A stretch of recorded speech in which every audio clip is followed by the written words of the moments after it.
আসসালামু আলাইকুম প্রিয় দর্শক। হাসনাত আব্দুল্লাহর একটি বিষয় নিয়ে কথা বলব, যিনি সম্প্রতি বসুন্ধরার ব্যাপারে অনেকগুলো কথা বলেছেন যে, বসুন্ধরার কাছে রাজনীতিক বন্ধক দেননি বা বর্গা দেননি। আমাদের রাজনীতি কোনো ব্যবসায়ীর কাছে বন্ধক দেইনি। আমরা জনগণ থেকে অর্থ সংগ্রহ করব। জনগণ থেকে যতটা পারি ৳১০, ৳২০, ৳১০০ এভাবে সংগ্রহ করে রাজনীতি করব।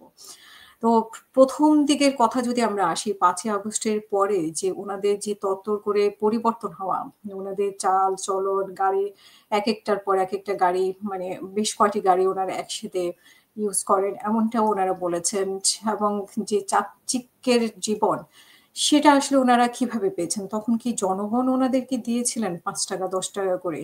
মানে সে অর্থ সংগ্রহের বিষয়টা আমাদের আসলে মানে অজানা রয়ে গেছে। জনগণ দিয়েছেন নাকি কোনো গ্রুপ অফ কোম্পানি থেকে নিজেদেরকে বর্গা দিয়েছিলেন। এখন সেই কথাটাই আসলে স্পষ্টভাবে বের হয়ে গেল। বর্গা কখন শব্দটা ব্যবহার হয়? যখন আমি আপনার থেকে কিছু নিবো কিছুর বিনিময়ে। তো উনারা হয়তো অর্থটা নিয়েছেন। আ যেটা আমি হয়তো বলছি এখানে যে হয়তো অর্থ নিয়েছেন কিন্তু বর্গা দেননি। হুম? আ এটা কোনো কিছুর বিনিময়ে অর্থটা নেননি।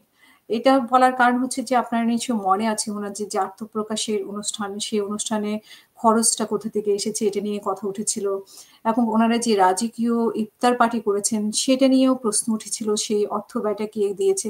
তখনও অনেকেই বলেছে যে বসুন্ধরা থেকেই উনারা অর্থটা নিয়েছেন। নাহিদ ইসলাম যদিও ইতিমধ্যে বলেছেন যে মানে সোর্স বলা যাবে না। আবার এমন কি হতে পারে যে উনারা আসলে ৫ই আগস্টের পরে সবাই জমিদারের মানে নাতি-পুতি বা জমিদারের ছেলে-পেলে হয়ে গেছেন। এরকম ব্যাপারটা হতে পারে কিনা? আমি আরেকটি বিষয় যেটা বলতে চাই যে বসুন্ধরার বিষয়ে আমরা কিন্তু সবাই জানি। তো ১১ মাস কেন বসুন্ধরাকে ওনাদের ভূমি খেকো মনে হচ্ছে, মাফিয়া মনে হচ্ছে এবং আ হাসিনার দোসর মনে হচ্ছে।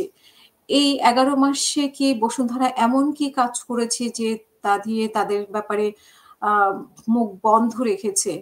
সেটা স্বাভাবিকভাবে আসলে আমার প্রশ্ন। আমার জানার বিষয়গুলো আমি আপনাদের সামনে তুলে ধরছি।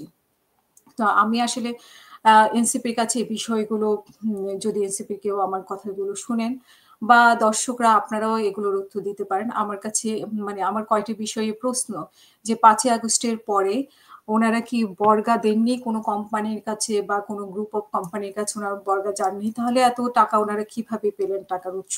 এবং উনাদের যে রাজকীয় অফিস সেটা নিয়েও অনেক কথা হয় যে সেটা উনারা কিভাবে পেয়েছেন সেটাও স্পষ্ট না।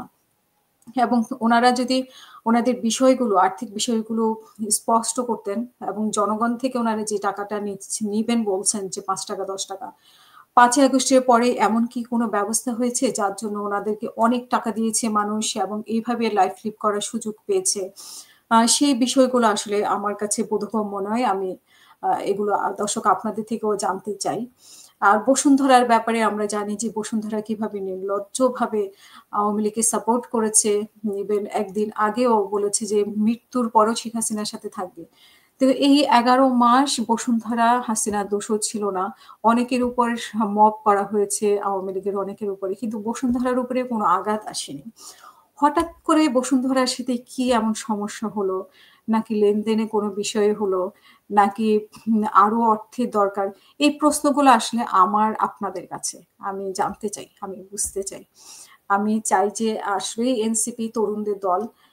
তরুণরা অনেক সৎ হয় এবং তরুণরা বাংলাদেশের রাজনৈতিক হাল ধরুক সেটা চাই। কিন্তু তরুণদের সততার উম রাজনৈতিক মানে বিশ্বাস এবং তরুণদের যে বিশেষ করে সততা, পরিশ্রম এগুলো যাতে কাজে লেগে বাংলাদেশ একটা জায়গায় পৌঁছায় সেটা আমিও কামনা করি। সবাই ভালো থাকবেন। আবারও অন্য কোনো বিষয় নিয়ে আপনাদের সামনে আসবো। আসসালামু আলাইকুম।